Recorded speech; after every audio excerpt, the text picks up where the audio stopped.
Bonjour à tous. Ce matin, je voulais vous faire une petite guidance et j'ai eu des informations, de nombreuses informations qui sont venues à moi et j'ai commencé à les écrire et au fur et à mesure que je les écrivais, d'autres informations venaient. Donc je vais essayer de vous partager tout ça. Ben déjà, en fait, quand vous écoutez mes guidances, je voudrais que vous ne preniez que ce qui résonne en vous, parce que vous avez la réponse à l'intérieur de vous. Vous avez juste besoin de le réentendre. Et quand, en fait, votre âme entend le message, c'est là qu'elle commence à mieux peut-être le comprendre, ou à le dire, ou à dire que ça y est, c'est le moment de le travailler. Votre âme va le conscientiser, en fait. Et c'est ce que vous apportent ces guidances. Par d'autres moments, vous allez écouter une guidance et elle ne va rien vous apporter du tout. Et c'est peut-être le fait qu'elle n'est pas pour vous. Peut-être parce que ces choses-là, vous les avez déjà travaillées, vous les avez déjà conscientisées, ou peut-être que vous n'avez pas du tout à les travailler. Donc si elle ne vous parle pas, il ne faut pas insister. C'est que lorsque la guidance vous parle, que vous savez qu'au fond de vous-même, vous avez quelque chose à travailler. Voilà, parce qu'on a beaucoup de choses. Et c'est comme un oignon, en fait. On retire une couche, il y a une autre couche. Mais il ne faut pas se désespérer. Hein. C'est, c'est comme ça, il y a beaucoup de choses à apprendre, à savoir. Et il y a une nouvelle façon de voir les choses, en fait. Donc, ce que j'ai noté ce matin, c'est que la spiritualité n'est pas un aboutissement. On ne devient pas spirituel comme on devient médecin en allant travailler pendant des années et en obtenant un diplôme et en se disant ça y est, je suis médecin. On ne se dit pas ça y est, je suis spirituel. Non, la spiritualité, c'est un état d'esprit, c'est un chemin en continu, c'est un comportement au quotidien. Quand on découvre la spiritualité, c'est qu'on enlève ses œillères, c'est qu'on se rend compte que nous avons beaucoup de fonctionnements qui ne sont pas corrects. Hein, parce qu'on a eu cette éducation, cette façon, on nous a enseigné en fait cette façon de voir et maintenant on se dit que non, ce n'est plus possible de continuer avec ces vieux schémas.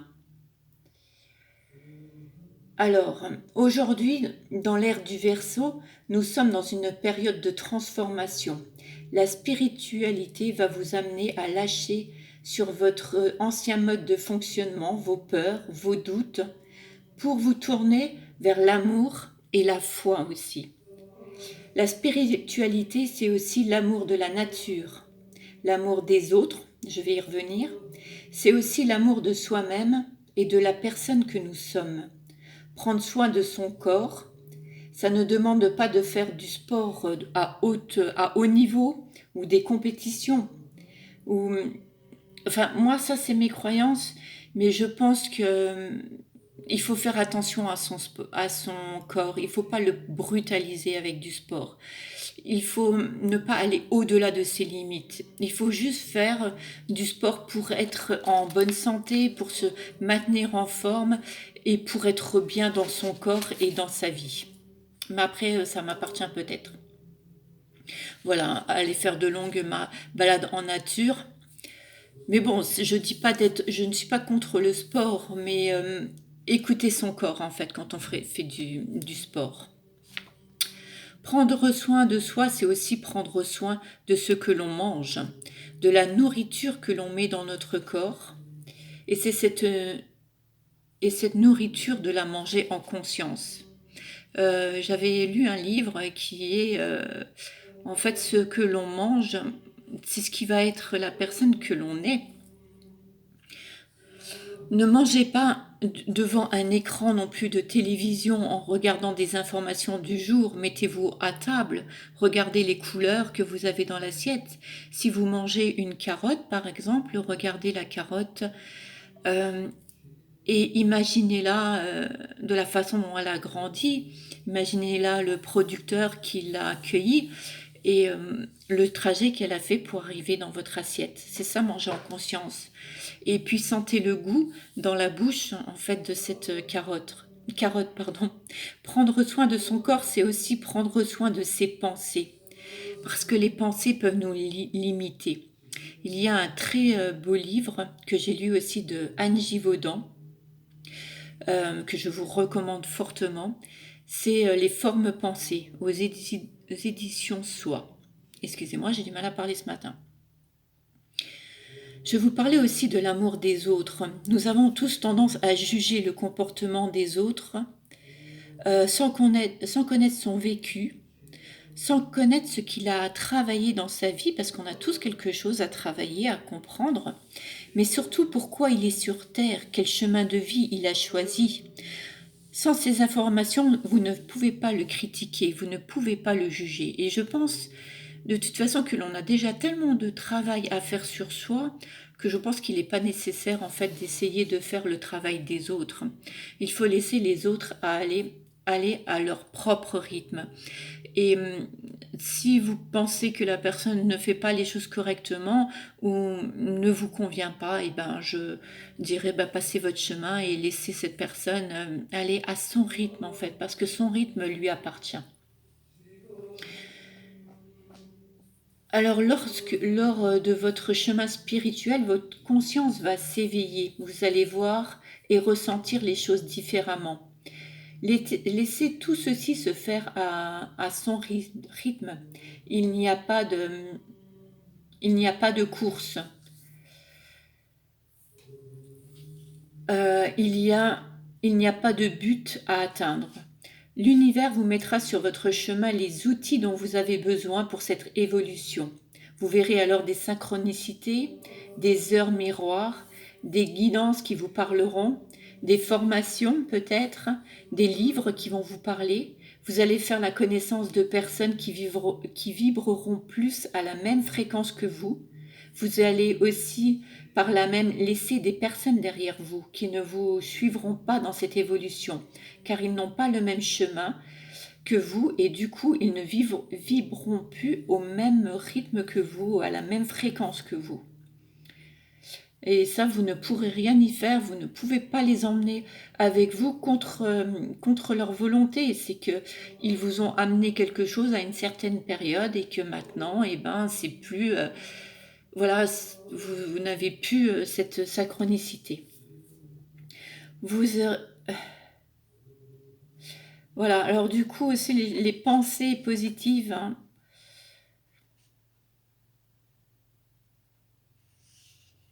Alors, les pensées positives, ça fait énormément, énormément.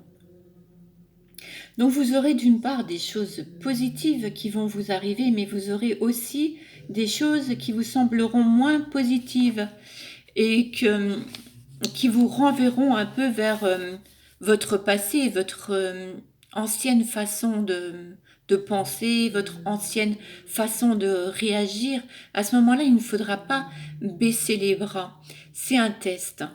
Euh, c'est souvent un test que l'univers vous envoie pour voir si la leçon de vie est bien comprise et si vous pouvez passer à la leçon suivante. C'est un peu comme un enfant en fait qui est en primaire et qui passe en secondaire. On va lui faire des examens pour voir toute la leçon, les leçons qui ont été étudiées en primaire sont acquises et si maintenant en secondaire s'il a le niveau pour aller en secondaire et s'il peut apprendre de nouvelles leçons, eh ben, c'est un peu ça aussi. Il va y avoir des bonnes choses, vous allez mieux comprendre certaines choses, et puis à un moment donné, ben, il va y avoir des choses moins confortables qui vont vous faire revenir un petit peu en arrière. Mais là, c'est à vous d'avoir cette foi et d'aller en avant. Voilà, mais tout ceci, c'est pas, il faut pas le vivre avec dans la difficulté, dans les épreuves, en se disant que la vie est difficile. Non, il faut le prendre avec légèreté, en se disant en fait que la vie c'est Oui, c'est une façon, enfin, d'apprendre de nouvelles choses, de découvrir de nouvelles choses. Il faut le prendre avec beaucoup plus de légèreté. En, peut-être en admirant aussi ce que vous avez autour de vous. En, vous allez me dire, oui, mais il y a des catastrophes. Et bien justement, essayez de les transmuter, ces catastrophes. Par exemple, si vous perdez votre emploi, et voilà, c'est dramatique, bah essayez de transmuter ça en se disant, eh ben, ça va peut-être me donner l'opportunité de trouver un emploi qui me convient mieux. Ou si vous mettez fin à une relation, trouvez une relation qui vous convient mieux. Voilà, c'était un peu le message que j'avais à vous communiquer ce matin. Et pourquoi cette carte Blanche-Neige et les animaux de la forêt? Donc je vais vous la lire. On nous dit, on vous aime et on vous fait confiance. Les petites créatures de la forêt se rassemblent autour de vous dans les périodes de grands troubles, car elles sentent qu'elles ne peuvent faire confiance à aucun autre être humain. Et en fait, c'est ça. C'est plus vous allez vibrer haut, plus les gens vont venir vers vous. Parce qu'ils vont sentir que vous êtes de bons conseils, que vous êtes d'une grande aide. Mais de vous-même, n'allez pas essayer d'aider quelqu'un qui en fait n'essaye pas de s'en sortir. Les gens vont venir vers vous parce qu'ils vont se sentir attirés vers vous. Alors qu'il s'agisse d'enfants, d'amis ou de proches, ils sont attirés par votre gentillesse et viennent à vous pour vous montrer à quel point ils vous apprécient. C'est votre vibration, hein, c'est votre taux vibratoire qui va augmenter et qui va faire que ces personnes vont être attirées par vous. Ce n'est pas un fardeau, c'est un grand bonheur. Alors nous, les animaux de la forêt, nous nous montrons rarement, mais nous posons la tête sur vos genoux. Vous avez une belle aura, vous êtes une personne bonne et digne de confiance. Donc je pense que là, en fait, cette carte parle à des personnes qui commencent à faire un chemin d'éveil, hein, qui commencent à changer, à transmuter et commencent à s'ouvrir à de nouvelles façons de fonctionner à l'univers. Et ça rejoint en fait le message que j'ai reçu ce matin. Alors vous êtes devenu le protecteur et allié des faibles. Vous allez à présent faire des choix qui inspireront les autres et leur donneront envie de s'occuper avec affection et gentillesse des animaux, des enfants et des faibles. Et je vais dire aussi de la nature. Vous avez démontré que vous étiez digne de confiance, c'est pourquoi les créatures magiques, les métamorphes et leurs amis viennent à vous. Les lapins et les lièvres sont sacrés pour les sorcières. Dans l'ancien temps, les lièvres étaient associés à deux déesses, Ostara et Andraste. Tout comme ces divinités féminines, vous êtes protecteurs, vous avez de la valeur, du courage, beaucoup de pouvoir et et vous protégez les vôtres.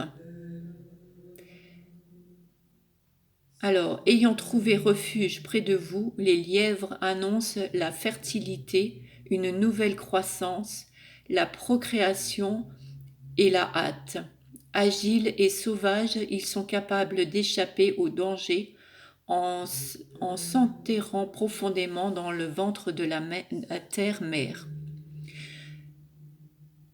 Alors en fait, tout ceci pour vous dire en fait que voilà, quand vous allez changer de vibration, vous allez attirer des personnes à vous et vous pourrez leur apporter votre aide et votre soutien. Mais d'abord, il y a peut-être des choses à soigner en vous, à prendre conscience de certaines choses. De toute façon, comme je vous le disais, la spiritualité, c'est pas un aboutissement, c'est un chemin. Et vous êtes sur ce chemin de transformation, de prise de conscience et d'élévation. Et je vous souhaite beaucoup de bonheur sur ce chemin de transformation. Bon week-end à tous, gros bisous et à bientôt.